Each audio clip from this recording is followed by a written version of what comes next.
অবশেষে বের হলো সেই গোপন ছবি। ইরানের প্রতিশোধমূলক হামলায় আমেরিকার ক্ষতির তথ্য এতদিন গোপন ছিল। প্রেসিডেন্ট ডোনাল্ড ট্রাম্পও চেপে গিয়েছিলেন ক্ষয়ক্ষতির কথা, কিন্তু স্যাটেলাইট চিত্র আমেরিকার জন্য ডেকে নিয়ে এলো চরম অপমান। নতুন স্যাটেলাইট চিত্রে দেখা গেছে কাতারে অবস্থিত আমেরিকার সবচেয়ে বড় সামরিক ঘাঁটি আল উদেইদ ইরানের হামলায় বড় ধরনের ক্ষতির শিকার হয়েছে।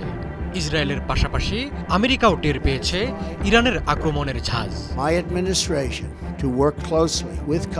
যুক্তরাষ্ট্র ভিত্তিক প্রতিষ্ঠান প্ল্যানেট ল্যাবস পিবিসির স্যাটেলাইট চিত্রে দেখা গেছে গত 23 জুন সকালে আমেরিকার ঘাঁটিতে থাকা গুরুত্বপূর্ণ জিওডেসিক ডোম ইরানের হামলার ঠিক আগে অক্ষত অবস্থায় ছিল। কিন্তু 25 জুনের পরবর্তী চিত্রে দেখা যায় জিওডেসিক ডোমটি আর নেই। তার পাশের ভবনে আগুনে পোড়া চিহ্ন ও ক্ষতির দৃশ্য স্পষ্ট, তবে ঘাঁটির বাকি অংশে বড় ধরনের কোনো ক্ষতি দেখা যায়নি।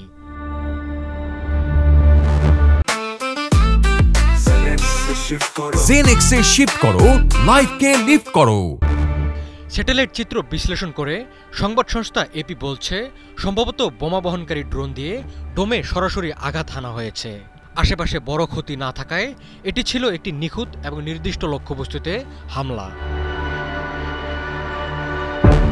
আমেরিকার ওই জিওডেসিক ডোমের ভেতরে ছিল মডার্নাইজেশন এন্টারপ্রাইজ টার্মিনাল নামের একটি অত্যাধুনিক উপগ্রহ যোগাযোগ ব্যবস্থা, যার মাধ্যমে আমেরিকার সেনারা সেন্ট্রাল কমান্ডের আওতায় থাকা অঞ্চল থেকে বিশ্বব্যাপী সামরিক নেতৃত্বের সঙ্গে নিরাপদভাবে তথ্য আদান প্রদান করত।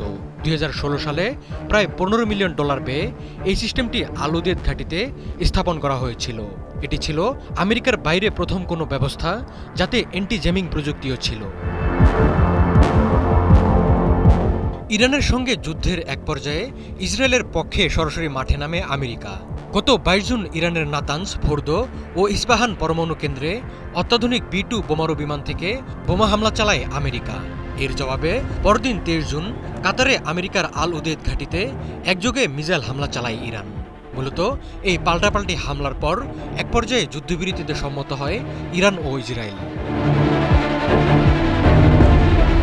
আমেরিকার সামরিক ঘাঁটিতে ইরানের হামলার পর আয়াতুল্লাহ খামেনির উপদেষ্টা আহমদ আলামল হুদা জানান, ঘাঁটির সমস্ত যন্ত্রপাতি সম্পূর্ণ ধ্বংস হয়ে গেছে। আল উদেইদ ঘাঁটি থেকে আমেরিকার অন্যান্য সামরিক ঘাঁটির সঙ্গে যোগাযোগ সম্পূর্ণ বিচ্ছিন্ন।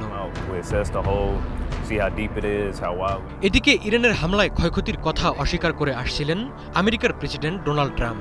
ইরানের হামলাকে দুর্বল প্রতিক্রিয়া বলে অভিহিত করেছিলেন তিনি। ট্রাম্প জানান, ইরান মোট 14টি মিসাইল নিক্ষেপ করলেও 13টি ঠেকানো হয়। অপর একটি মিসাইল হুমকি না হয় সেটিকে ইচ্ছাকৃতভাবে বাধা দেওয়া হয়নি। আগেভাগেই সতর্ক করে দেওয়ার জন্য ইরানকে ধন্যবাদ জানান ট্রাম্প।